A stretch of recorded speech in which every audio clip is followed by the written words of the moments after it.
If you use an iPhone, there's a built-in app that helps you check the weather anytime, the Weather app. In this video, I'll show you how to use it step by step. What is Weather app?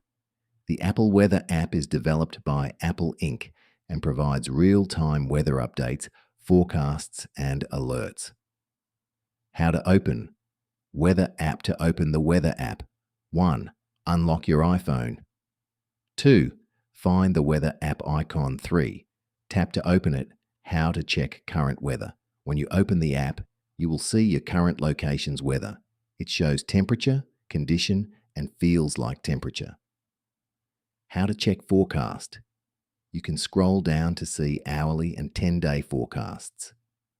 This helps you plan your day or upcoming week. AD multiple cities. To add more cities. 1. Tap the menu icon. 2.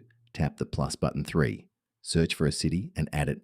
Weather details. The app also shows detailed information like humidity, wind speed, UV index, air quality, weather alerts. You can receive weather alerts for rain, storms, or extreme conditions. Tips for better use. Turn on location services for accurate weather. Add multiple cities. Check forecast daily. The Weather app helps you stay updated and prepared for any condition.